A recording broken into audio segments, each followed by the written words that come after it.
I want you guys to let this sink in. Banning guns gives the 1% 100% of the power. Bloomberg's net worth, $25 billion. Let's do this again. Banning guns gives the 1%, the elites, 100% of the power. There's a reason I did this. I'll show you in a second. I want you to let this sink in too.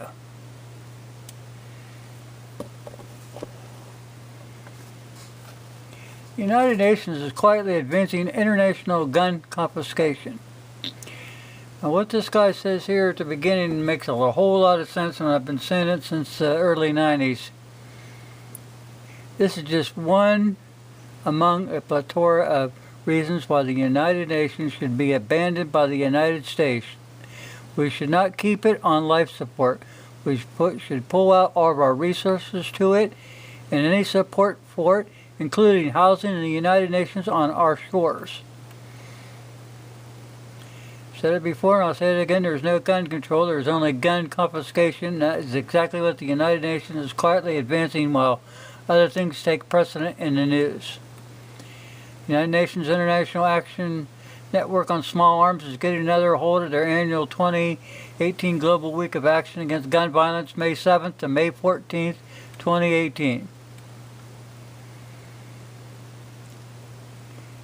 Now, the part of the problem lies in the fact that anyone actually acknowledges they have any authority over any nation to promote the restrictions of the right for the people to keep and bear arms if they promote such tyranny all the time. I'll leave a link down below here. I'm going to get down here if there's something that needs to be said. As soon as I find it.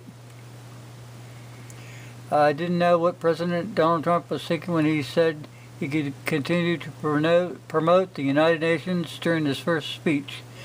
Perhaps he honestly thought he could sway these people, but in either case, they are doing just as they did before and advancing an agenda that is anti-American with American dollars. It's overdue for Congress to put an end to funding the United Nations permanently, entirely, and to evict them from our shores.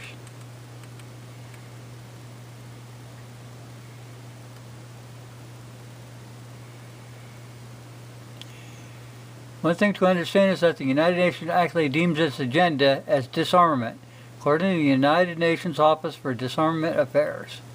This goes on down through here. You're going to have to read that. At least they're doing somewhat honest about what they are doing rather than cloaking it in language like American communists who call it gun control.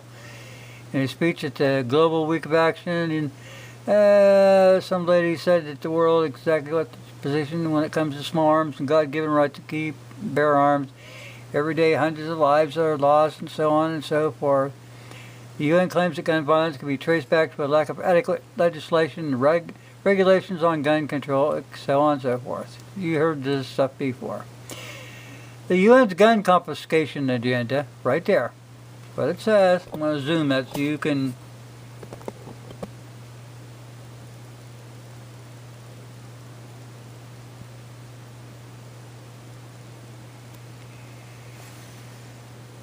that the UN gun confiscation agenda is also part of its larger goal of Agenda 2013. And stop and think a moment. She's either truly ignorant of the facts or she is lying, and I don't think she's ignorant.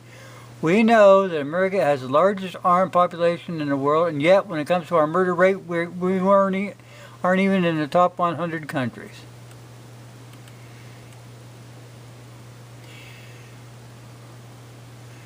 While I grant the UN doesn't specifically make policy or law when it comes to the U.S., the fact is Agenda 21 has been advancing in the U.S. even though we have never entered into it officially per our Constitution. Therefore, we must be vigilant about what the United Nations is promoting, lest you think I'm paranoid or a conspiracy theory when I speak of the United Nations wanting full gun confiscation. Just listen as Mike Adams of Natural News breaks down one of the 17 points of Agenda 2013. Let's see, ban all gun ownership by private owners, by private citizens, concentrating guns into the hands of obedient government enforcers who can rule over an unarmed enslaved class of impoverished workers. Criminalize living in most rural areas by instituting Hunger Games-style protected areas where the government will claim they are owned by the people, even though no people are allowed to live there. Force all humans to densely packed, tightly controlled cities where they are under 24/7 surveillance and subject to easy manipulation by the government. The UN is planning nothing less than a global government tyranny that enslaves all humanity while calling the scheme sustainable development and equality. It's one of the reasons where the UN should be abandoned by the United States. We should not keep it on life support. We should need to pull all the resources out of it. No support for it, including housing the UN on our shores. Okay, people, enough of that. I'm going to put the link down here. You can go look at this for yourself and read it. And I hope to God that you do read it.